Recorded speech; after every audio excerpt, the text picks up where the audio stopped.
pissed. And you know why? I'm pissed because I really miss the art of curmudgeons, you know? My favorite curmudgeon, Charles Grodin, died last week, and it got me thinking, oh, what are we left with? There's no curmudgeons left. Sure, we might have Bill Maher, but he's irritating as hell. So here's to Charles Grodin, and here's to coffee drinkers around the world. I might get my yoga card canceled today over this segment. Maybe, maybe not, but I'm tired. I'm tired of all this virtue signaling, this quest to be perfect. Let's all lead perfect lives. And yoga, God, what am I doing in a yoga class?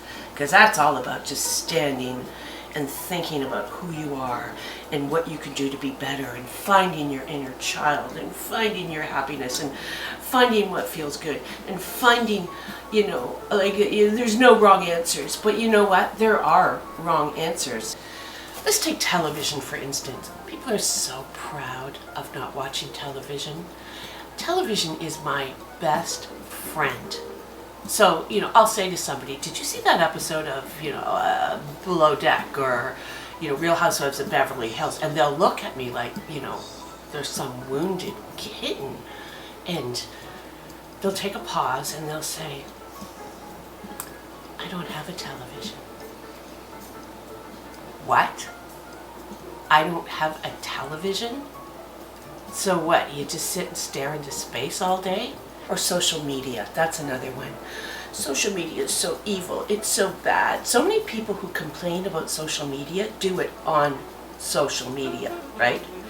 Or here's the worst, when someone announces they're leaving social media, you know, someone will say, I'm just going to take a break from social media. So you may not see me here for a while. Go take a break. You don't need to announce it. I don't need to announce when I have to go to the bathroom. You want to take a break on social media? Take a break on social media. There's the judgy virtual signaling of, oh, I don't drink anymore. Okay, fine. Don't drink anymore. I don't care. But it doesn't make you a better person necessarily unless you're a raging alcoholic. And then, yeah, for sure, don't drink. I don't drink carbonated water. Why?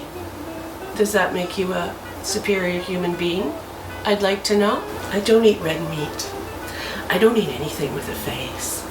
Okay, fine. Good for you. You're better. What I really like to do is I just like to suck air, you know? I just stand and I stare into space and I suck in some air. Here's another one while I'm getting it off my chest. You know, people post pictures. There's always pictures, like people will post pictures of like a twig, a leaf, or a little bit of water running down the stream to prove, because they don't give a shit about the twig or the rock. They want to prove they were out in nature, because if they're out in nature, it means they're better than you, right? You're sitting at home watching TV and they're out in nature, so they're nature children. And the catchwords, oh my God, the catchphrases drive me nuts. There's always these catchphrases, like this one is really popular these days. I'm just making space. I'm making space. Or, you know, this is a safe space. I'm telling you dollars to donuts. If somebody tells you you're in a safe space, run for your life, because you're not. I don't even know where to begin with cancel culture, because I do believe some people should be canceled. I'm probably going to be canceled after this. You know, who is that girl? How dare she sit on a yoga mat and talk about red meat? Jesus, where's her yoga card? Whip it up. Sometimes this self-examined life can go too far. It's boring as shit. If you want to have a cigarette, go have a cigarette. You want a cup of coffee? Have two. You want to down a bottle of wine because we're in a pandemic and everything sucks? Please, here's the corkscrew. I miss you, Charles Grodin. I miss you.